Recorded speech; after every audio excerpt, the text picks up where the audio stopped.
Assalamualaikum warahmatullahi wabarakatuh. Alhamdulillahilladzi amarna bi akhlaqil karimah wa nahana 'anil bakhila. Wassalatu wassalamu ala sayyidina Muhammadin khairil bariyah wa ala wa sahbihi wa man tabi'a risalatahu amma ba'd.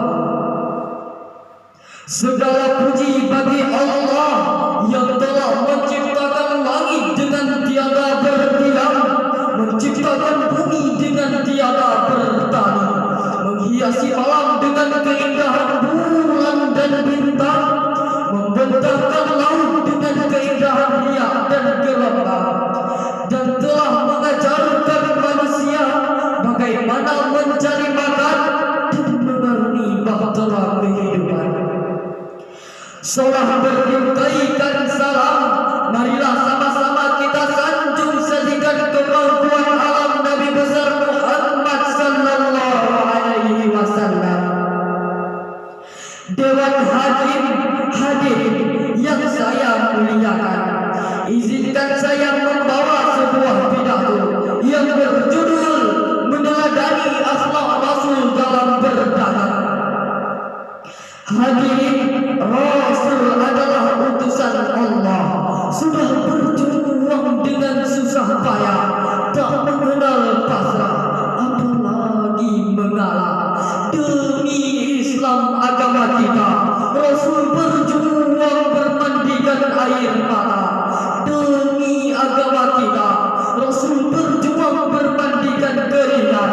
Demi agama kita, Rasul bahkan bermandikan darah.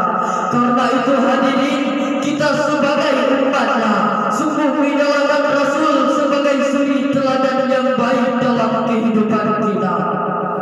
Hadirin, sejarah mencatat Nabi Muhammad adalah pedagang yang masyhur sebelum beliau diangkat menjadi utusan Allah.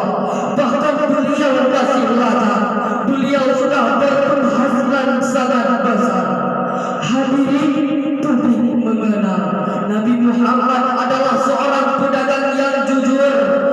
Beliau diangkat menjadi al-amin, yaitu orang yang dapat dipercaya.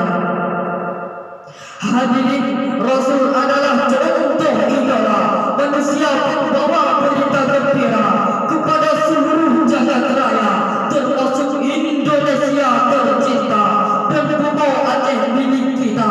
Apapun yang kita lakukan, baik dalam berdagang dan berbisnis, kita harus meneladani akhlak Rasul demi kesuksesan dunia dan akhirat. Hal ini dikuatkan dengan firman Allah surah Al-Ahzab ayat 21. Allah berfirman, A'udzu billahi minasy syaithanir rajim.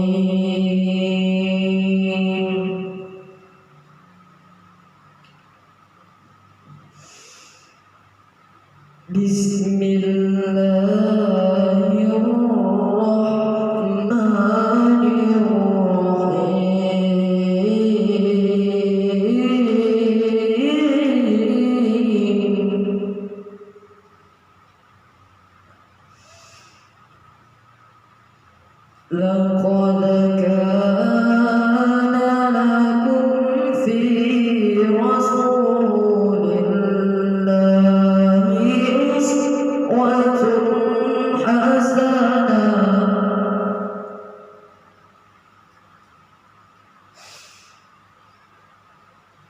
لمن كان يرجو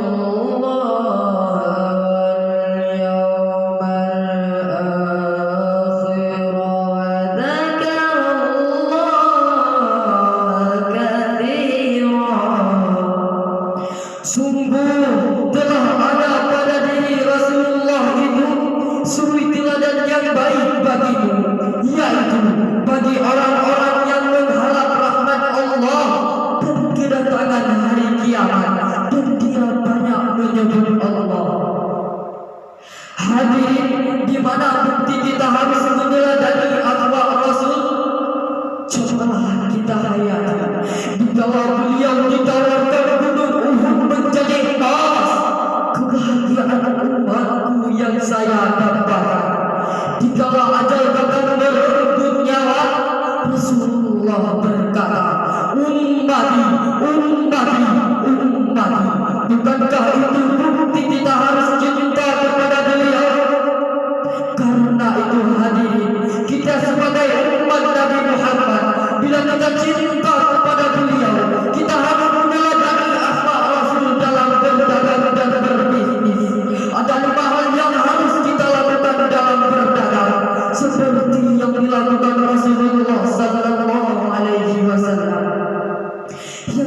jadilah pedagang yang jujur.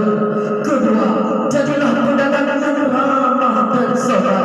Ketiga, tidak boleh berbohong. Keempat, jadilah kunjungan yang wajar. Kelima, lakukan pengembangan dan penakaran yang benar. Hadirin, Nabi Muhammad adalah pembawa kemaslahatan dan kebaikan yang tiada tandingnya. Demikianlah yang dapat saya sampaikan. Dua hal kesimpulannya. Pertama, jadikanlah Rasul sebagai suri teladan yang baik dalam kehidupan kita. Kedua, senantiasa kita meneladani cara-cara beliau berdagang demi kesuksesan dunia dan akhirat. Demikianlah yang dapat saya sampaikan. 7 kali 7 49. Bagus tidak bagus, yang penting benar-benar. Wabillahi taufiq wal hidayah.